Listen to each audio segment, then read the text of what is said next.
Okay, so to continue with His Holiness Dalai Lama's op-ed in the Wall Street Journal from last Thursday. Yeah, last Thursday. So to continue with that. In previous centuries, Tibetans knew little about the rest of the world. We lived on a high and broad plateau surrounded by the world's tallest mountains. Almost everyone, except for a small community of Muslims, was Buddhist. Very few foreigners came to our land. They were not allowed in, actually. Since we went into exile in 1959, Tibetans have been in contact with the rest of the world. We relate with religions, ethnic groups, and cultures that hold a broad spectrum of views. So considering how Tibetan culture was for century after century, and the Tibetans so isolated, you can imagine what a big shock it was for them going into exile, and being really unfamiliar with the rest of the world. After the First World War, I think someone might have suggested, I think the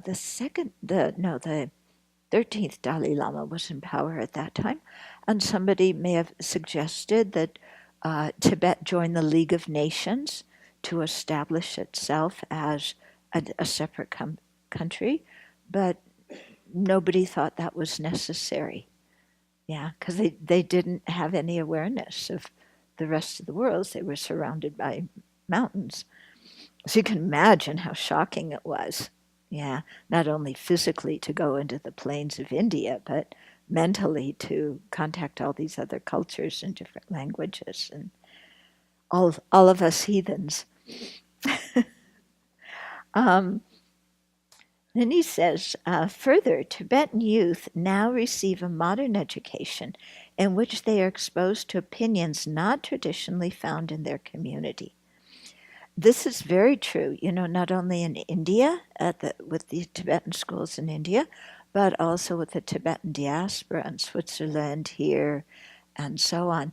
And I found when I was asked a couple of times to teach at Tibetan schools in India, and the kids there had the same questions that Western kids have about the Dharma.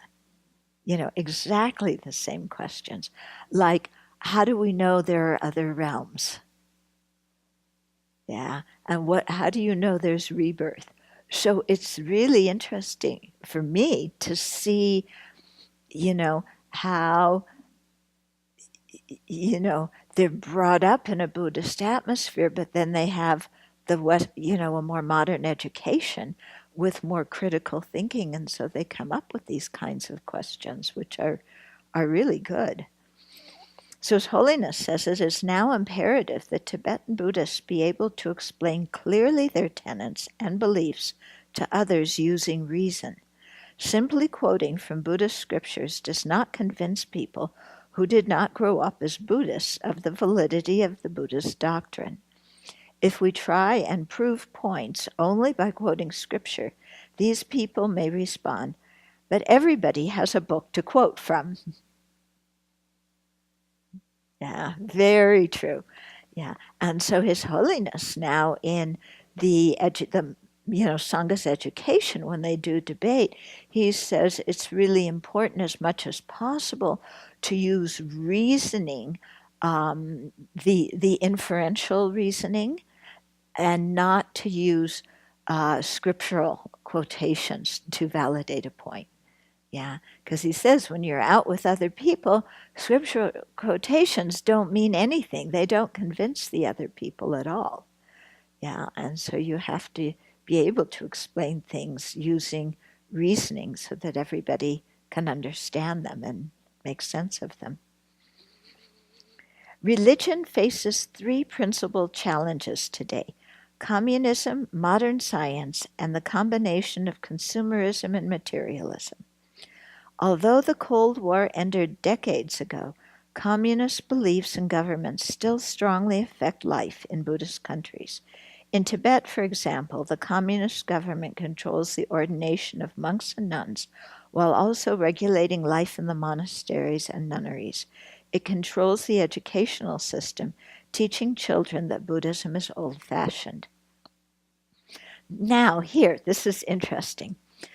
Nobody noticed these points, or commented on them, except I think one or two people who made comments in the Wall Street Journal in the comments section. But after reading this, I said, wait a minute, this is what His Holiness said 20, 30 years ago. Now the situation may look the same from the Tibetan viewpoint, but it looks very different from the viewpoint of the Western world. Okay? So religion faces three, it doesn't say Buddhism, it just says religion faces three principal challenges today. First one, communism. Communism is old news. Russia, China, Vietnam. Vietnam still is a little bit communist, but the big communist powers, they now basically have a capitalist economic system. So you may have a communist party, but it's not so much the communist doctrine that is a challenge to religion. It's more, I think, autocratic regimes. Regimes where there's no, or even it's a quote, quote, democracy, there's no difference between church and state. So it's like when I went over this before it was published, I've heard Holiness say that many times. But then afterwards I thought, wait, the world's changed since he first said that. And I think it's much more autocratic governments that threaten religion now and control religion and make things difficult. Not so much communism. Then modern science. So, here it says it's one of the three principal challenges. But we have to remember challenges doesn't mean threat. And so I became very concerned. Somebody could misread that and think that His Holiness thinks modern science is a threat to Buddhism. He doesn't think that at all. It challenges Buddhism in the sense that modern science presents its own viewpoint and its own data, and Buddhism has to have a way to respond to that makes sense from both a Buddhist viewpoint and a scientific viewpoint. In other words, with the scientists, you can't quote scripture. And you can't say, well, rebirth exists because, look, the Buddha mentioned it in the Pali Canon and the Mahayana Canon, because the scientists are going to go, yeah, we know all about spiritual things, let Galileo talk to them, So just to remember that challenge doesn't mean threat, because now there's so much dialogue between Buddhists and science, and that His Holiness encourages. I have some reservations about it,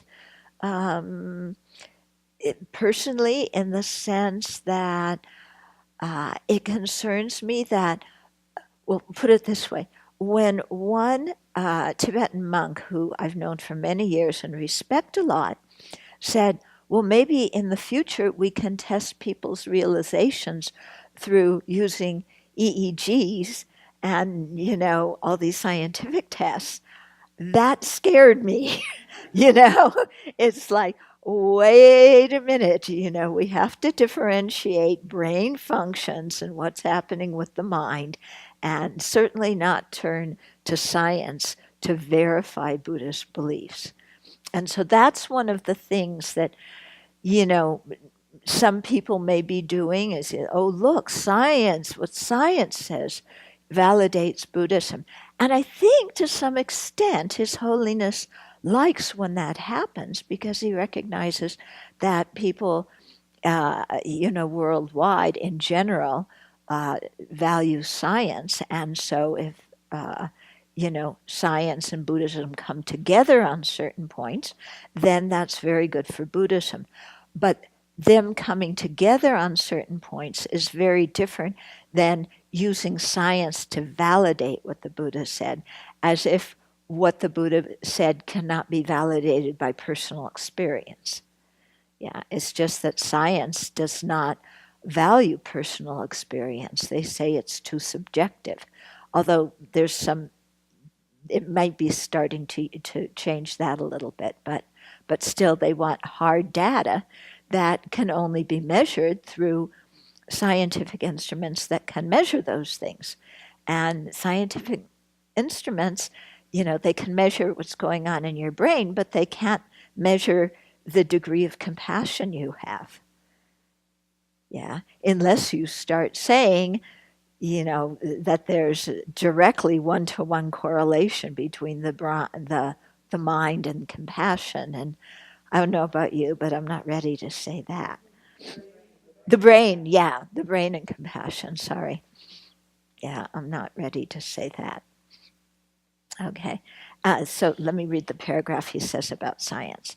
Modern science, up until now, has confined itself to studying phenomena that are material in nature. Very true. Yet scientists largely examine only what can be measured with scientific instruments, limiting the scope of their investigations and their understanding of the universe.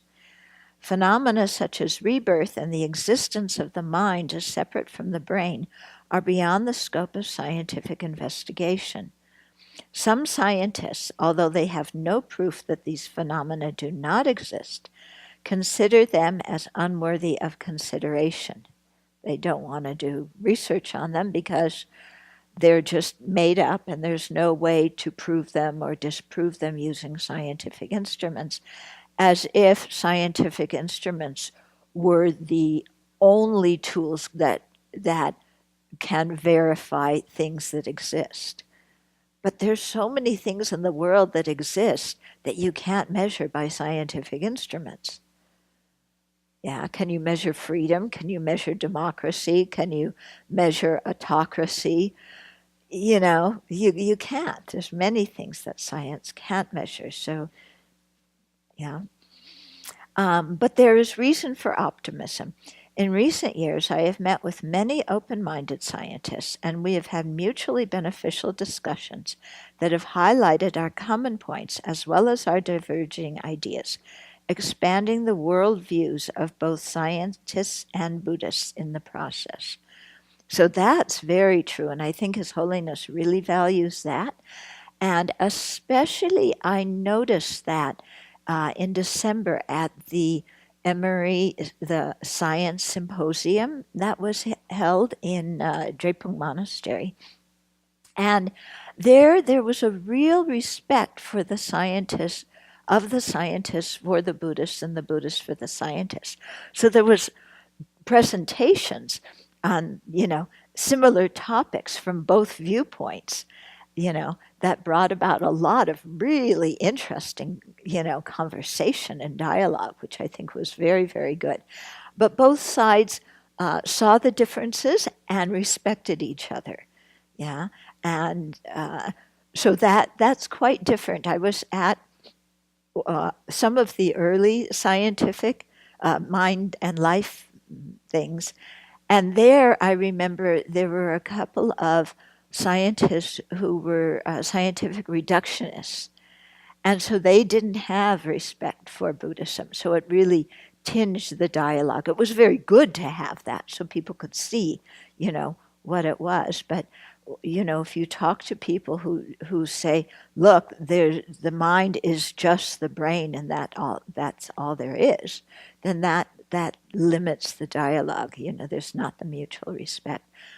I haven't been to any recent mind life things, so I'm not quite sure what's going on, but I do know that they're doing a lot of research in contemplative science, and so trying to do some research about meditation, contemplation, cultivation of compassion and things like that, which is, of course, is very, very good.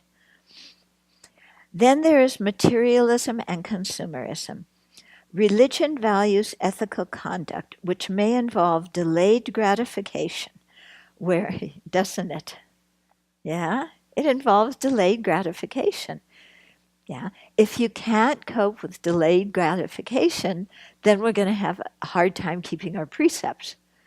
Yeah, because our precepts are structured such that we can't act out our attachment and get everything we want when we want it.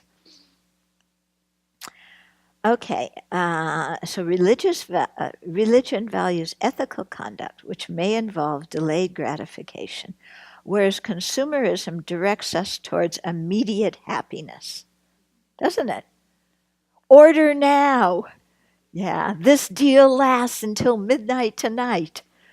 Yeah. I mean, we are instructed to get these things immediately. Yeah. Faith traditions stress inner satisfaction and a peaceful mind, while materialism says that happiness comes from external objects. Religious values such as kindness, generosity, and honesty get lost in the rush to make more money and have more and better possessions. Many people's minds are confused about what happiness is and how to create its causes. So I think this is all one of the reasons why we're here is we played out the American dream or Canadian dream or Singaporean dream to some extent or another, and we realized, hey, materialism doesn't bring lasting happiness, and so we're seeking for something else. If you study the Buddhist teachings, you may find that some of them are in harmony with your views on societal values, science, and consumerism, and some of them are not. That is fine. Continue to investigate and reflect on what you discover. In this way, whatever conclusion you reach will be based on reason, not simply on tradition, peer pressure, or blind faith. So that's true His Holiness right there. Beautiful conclusion. Okay. Comments? Questions? Yeah. My comment would be that religious fundamentalism is also a threat to religion. Yes. From wherever it comes. Because it undermines the fabric of society. Yeah. It creates division within the particular religion. It creates division amongst religions. And it foments doubt about the religious beliefs and religious goals and ideals.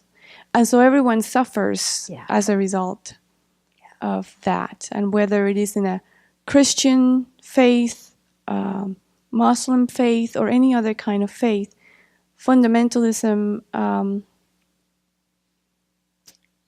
disrupts the relationship between the person and its religion, I think.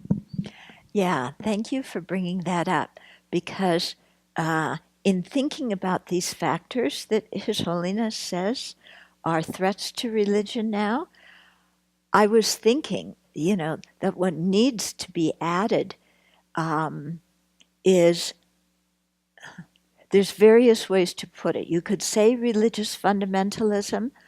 You could say the lack of separation between church and state. You can say religious leaders who are looking for fame and possessions. Yeah, and using religion for their own worldly gain. All of these things are similar. They have slightly different takes, but they all come to the same point of somehow religions corrupting themselves. Yeah. And that's why they say the greatest threat to Buddhism is not from outside, it's from the conduct of the Buddhists themselves. And I think this certainly holds with other religions as well. And you can see that Islam right now is really struggling to, try and help the world understand what it really believes and what its real principles are, because the people who have snatched away all the publicity for Islam are the people who don't understand the tenets of their own religion properly and corrupt it and abuse it and create war and conflict. Yeah. So, this is definitely one of the things. I was thinking about that afterwards. Something like this needs to be added in here. Yeah. So if the chance ever comes to mention this to His Holiness, I will take it. Yeah. I agree with both of your points. I'm wondering about the term, just because the chaplain that I work with, he calls himself a Christian fundamentalist. Right. And so not all Christian fundamentalists or any kind of fundamentalists are necessarily fitting the description of what you're describing, which I concur with completely. I'm just not sure what the term is. Yeah. Yeah, I think we have to respect that too, because we often tend to bundle all fundamentalists together, whereas among themselves they use the term differently. Yeah. But then it's hard sometimes, what is an extremist? Yeah. Maybe we have to, instead of calling people names, describe the behavior more specifically. Again, radical science, because Buddhism and science are both empirical. Are what? Empirical. Empirical. Mm-hmm. Yeah, they're concerned with direct observation. Mm-hmm. So I think, there's no conflict there. It's probably just the scientists who assert that only things that can be measured through the five senses are valid. Yeah. Well, it depends whether scientists accept first-person experiences as empirical. Some don't.